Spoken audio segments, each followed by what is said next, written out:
Nous voici à Jérusalem. Regardez, on est en train de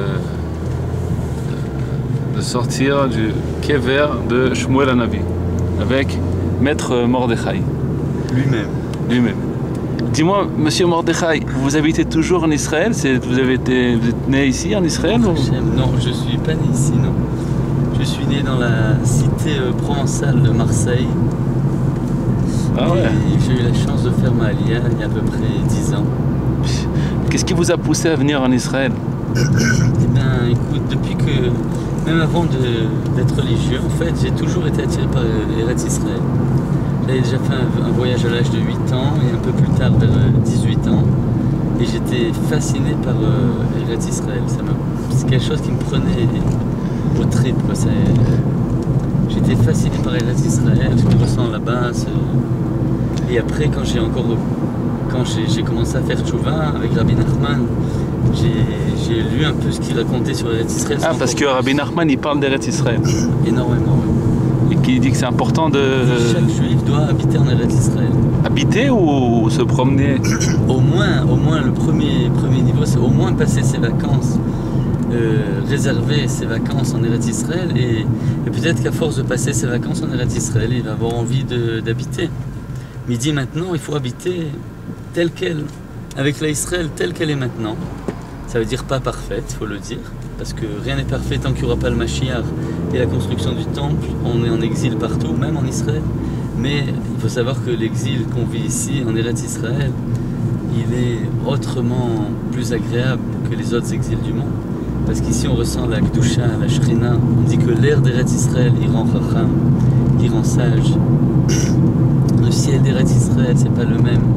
Yerushalayim, le Kotel Amaravi, les Kivrei Tzadikim, tout ça c'est des choses qui peuvent apporter énormément à l'homme et lui donner une grande joie de vivre, une grande simcha et le reconnecter à Hashem Yitbarach. Et c'est à nous, c'est notre terre. Mais est-ce qu'il paraît que même de faire 4 pas en Eretz Israël, c'est quelque chose de très important? Oui, même faire 4 pas en Eretz Israël, c'est une mitzvah. Comme on sait que Rabbi Israël Cardonneur, à l'époque c'était très dur d'arriver en Israël. Il n'avait pas un passeport en règle et il avait fait un calcul. Il s'est dit, si du bateau jusqu'à la passerelle, je peux faire au moins marcher comme ça 2 mètres en Eretz Israël, 4 pas, et s'il m'arrête après, ben au moins j'aurais accompli ça.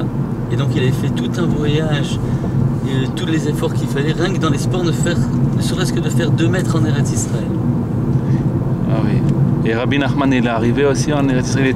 Rabbi Nachman, après un long périple, à l'âge de 26 ans, il a réussi à mettre le pied en Eretz Israël. Et on sait qu'il s'est passé des choses très très élevées avec ce voyage. On sait que déjà lui aussi, quand il a fait 2 mètres en Eretz Israël, il a dit je peux rentrer à la maison. Parce qu'en réalité, il a atteint une sagesse. Il dit qu'il a atteint la sagesse supérieure, qu'avant il était au niveau de la sagesse inférieure. Et il a même demandé qu'on n'imprime pas et qu'on ne diffuse pas les enseignements qu'il avait dévoilés avant son voyage en Eretz Israël.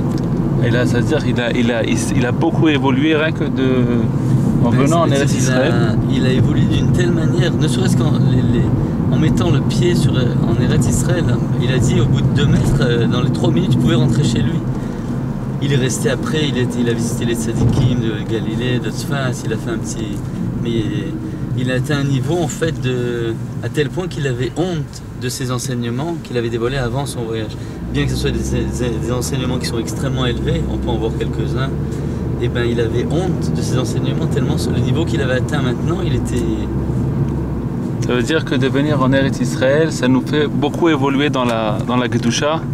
Ben, Eretz Israël, comme Rabbi Nachman dit dans l'écouté de Sot, si quelqu'un vient en Eretz Israël, les Shem Shamaim, ça veut dire les Shem Shamaim, ça veut dire Vas-y. Et les Shem Shamaim, ça veut dire qu'il va monter pour Hachem. C'est pas parce qu'il a peur de la situation, par exemple en France, ou alors il a envie de... Une raison, s'il monte les Shem Shamaim, parce que tout simplement Hachem nous a donné un pays, et que maintenant on peut habiter en Eretz Israël pour s'améliorer au niveau spirituel. Et ben donc ça s'appelle les Shem Shamaim. Il dit il est assuré de réussir tant au niveau spirituel qu'au niveau matériel. Mais quand même, Eretz Israël, elle est comment niknet beyisurim, on dit. Oui, on dit que c'est une des 3 choses qui sont acquises avec des souffrances. Maintenant, comme on sait qu'Hachem il est bon et miséricordieux, surtout à notre époque où on est une génération sans force et qu'on est très loin, donc ça ne veut pas dire qu'on va avoir des... Il ne faut pas s'attendre. Peut-être que il peut y avoir des petites souffrances. Une souffrance, ça peut être rien que... Peut-être qu'il n'y aura pas tous les jours la baguette avec le camembert et le beurre. Ou peut-être que tout simplement, ne serait-ce que changer d'endroit, c'est une souffrance. Il y a un petit truc. C'est comme ça. Mais par contre, ce qu'on a à gagner, c'est énorme. Il faut savoir que c'est énorme, ça vaut le coup. Maintenant, il faut essayer de monter en Eretz Israël pour Hachem, pour des choses, des valeurs un peu nobles. Et c'est sûr qu'on va réussir. Il faut beaucoup prier pour ça. Il faut prier pour ça. C'est bien de préparer la chose avec des tfilotes. Prier tous les jours au moins à quelqu'un qui habite pas en Israël, qui prie pour ça tous les jours. Voilà, c'est sûr, c'est toujours bien d'obtenir une chose avec la prière, même si on en a presque donné.